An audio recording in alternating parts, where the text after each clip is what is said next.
Hey guys, thank you so much for watching. My name is Stacy. I'm a full-time wedding photographer based out of South Florida in Tennessee. And in this video, I'll be sharing with you what to expect during family formals on your wedding day. Welcome to Poirier Wedding Photography.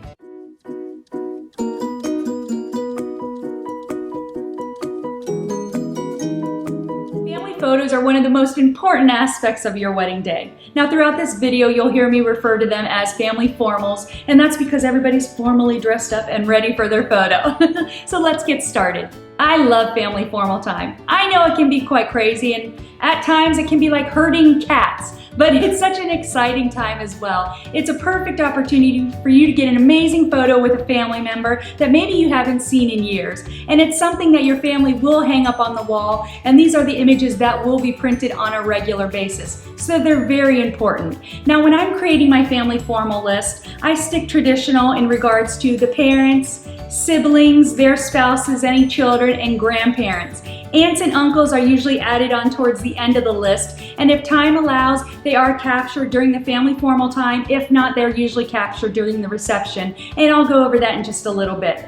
But tip number one, this is the time you want to provide the family list to your photographer. Now for me, I prefer to know who's who. It makes my job a lot easier when I'm able to call everybody out by their name as opposed to saying the bride's grandmother. Then I have the possibility of someone going, which one? So it makes it easier to just call everybody out by their name. Plus it's also a form of respect. Who doesn't like to hear their name called? Stacy. Oh yeah, it has a nice ring. But again, it just makes the process run a lot more smoother and easier. Now, if you're able to designate a bridal party member or a family member that knows who's who, it makes the process a lot easier and allows your photographer to move a lot more faster as well, because time is important. Remember, it's the cocktail hour when normally we're doing the family photos, so we only have that 1 hour to do all the family formals, all the bridal party, and the bride and groom. Woo, it goes by fast. Now I normally allocate at least 30 minutes for family photos, but truthfully 15 to 20 minutes is more ideal, especially if my couple's not doing a first look. Tip number two, you want to inform the family what time and where to meet at. Now when I create the timeline for my bride and grooms, I always have the time in there. For example, I'll say 4 o'clock, ceremony location, family formals. And this way everybody knows where to meet. Now I suggest to our couples weeks in advance, hey, let the family know. Send out a mass email. Guys, 4 o'clock family photos at this spot. And also you want to remind them at the rehearsal dinner. If time allows, I usually mention something to the parents during the getting ready photos. Hey family, meet us at 4 o'clock at the ceremony site for family formals. If we're a few minutes late doing other photos, it's okay, just hang out there. We'll be there in a timely manner to capture those photos. So you also want to let your photographer know if there's anybody with any mobility issues, such as grandparents in wheelchairs or walkers and things like that. We don't want them moving around. It's a lot easier for us to go to them as opposed to having them move to us. I'm just a big advocate on letting your photographer know as much information as possible. That way we can move in a very time-efficient manner, capture those images, and then move on to the next series of photos. Which leads me to family drama. Oh, we all have it, so it's normal. But I do like to know if any family divorces or drama or anything like that.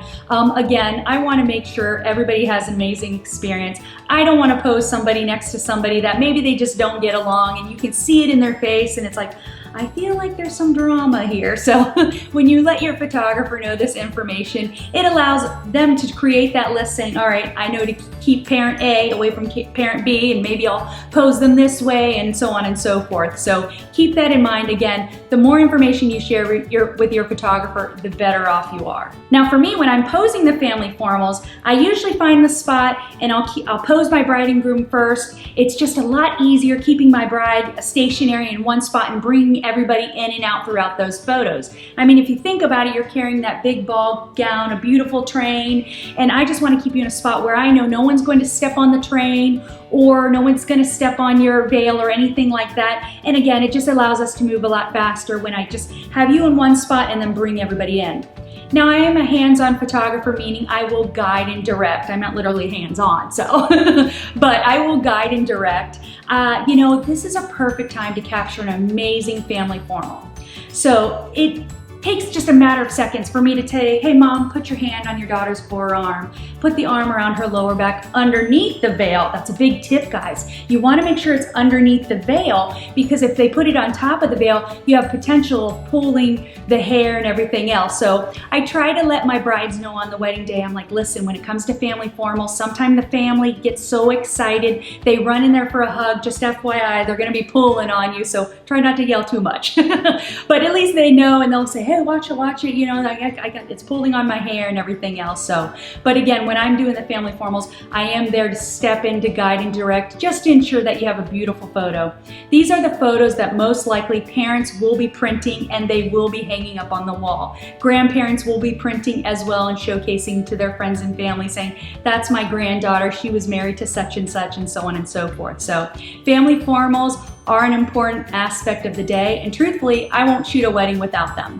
Now, when you're creating the family formal list for your photographer, you want to factor in, it's about 2 to 3 minutes per pose. So when you're creating that list, keep that in the back of your mind so you don't end up with a list that could turn into 45 minutes. Weddings are kind of like a give and take. You are going to have to compromise from time to time. So when my couples provide me with a list, and for example, I'm going through it and I know, oh my goodness, this is gonna take a lot longer than 30 minutes, I usually give them recommendations in regards to saying, hey, why don't we either bring that family group and do a giant family photo right then and there, or we'll break it up and capture the aunts and uncles and cousins photos during the reception.